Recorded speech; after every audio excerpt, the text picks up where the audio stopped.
A reunião almoço da Câmara de Indústria, Comércio e Serviços de Caxias do Sul da segunda-feira foi comemorativa aos 22 anos de fundação do Banco da Mulher. O evento reuniu um público expressivo nas dependências do restaurante Sica, em Caxias do Sul. A palestra do dia foi da economista Helena Veronese. Ela falou aos presentes sobre o tema Conjuntura macroeconômica brasileira e perspectivas de recuperação. De acordo com ela, a economia do Brasil vem esboçando uma pequena recuperação, mas está muito além do que se esperava. Helena Veronese cita o problema fiscal do Brasil e o desemprego, que acabam contribuindo para deixar o crescimento da economia ainda mais lento. A passos muito pequenos e menos do que a gente esperava. A gente tem um cenário lá fora que não está ajudando muito, mas aqui dentro a gente tem, por outro lado, a lição de casa sendo feita e a estrutura macroeconômica girando bem.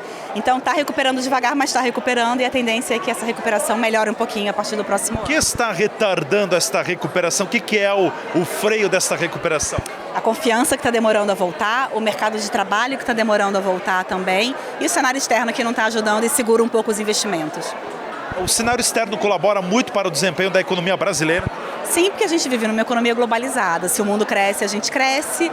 Hoje a gente tem uma Europa praticamente em recessão, uma guerra comercial em Estados Unidos e China, e o nosso vizinho, a Argentina, num processo eleitoral um pouco complicado. Isso tudo tende a respingar de alguma forma no Brasil.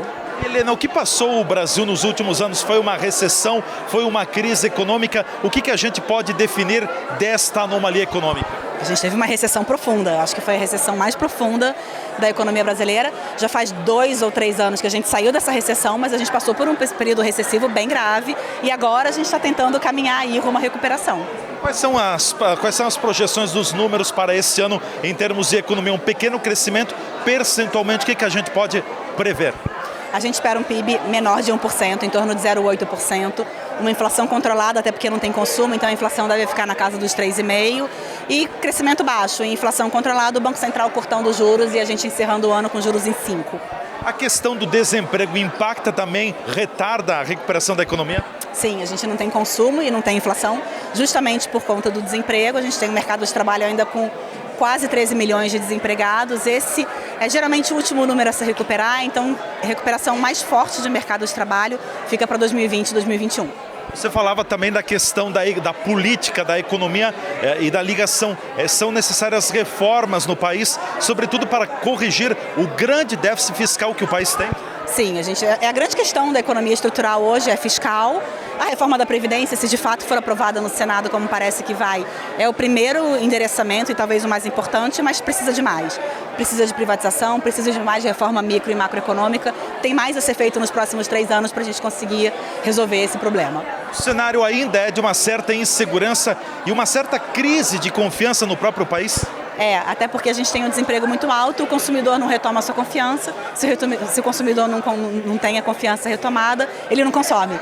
E aí a gente tem essa lentidão de recuperação. E por outro lado, quando a gente vê esse cenário complicado global, o investidor também tem uma confiança abalada e tende a segurar um pouquinho seus investimentos na economia doméstica. De que forma você vê também ainda o desemprego bastante grande e o crescimento, por exemplo, do emprego informal?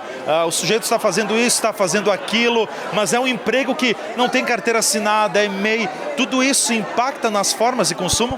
Impacta, porque você só faz consumo de longo prazo, seja financiamento, seja bem de consumo durável, se você tem uma renda garantida. E se você está na informalidade, você não tem uma renda garantida. Um mês você tem, no outro mês você não tem, você não sabe como é que vai ser a evolução da sua renda. Isso segura, sim, a decisão de consumo do trabalhador. Construção civil começa a reaquecer? Começa a reaquecer, mas começa. Foi a primeira vez em 5 anos que a gente viu a construção civil crescer no PIB. Tem que ver se isso é uma nova tendência, se foi só um respiro, mas ao que tudo indica, começa sim a reaquecer.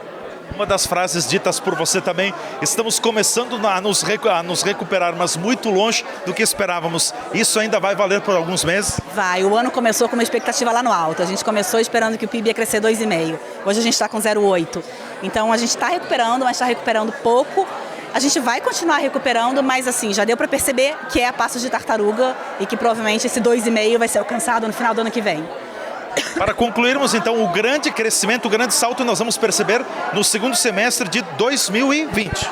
E não é grande, não é aquela coisa de Brasil crescendo 7,5%, é um crescimento em torno de 2 a 3%, aí é mais para o segundo semestre de 2020.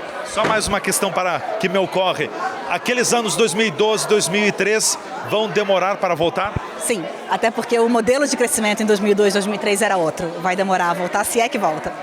As reuniões almoço na SIC Caxias do Sul acontecem todas as segundas-feiras. No dia 16 de setembro, o palestrante será o vice-presidente editorial do Grupo RBS, Marcelo Reck. Ele falará aos empresários sobre o tema O Futuro da Confiança.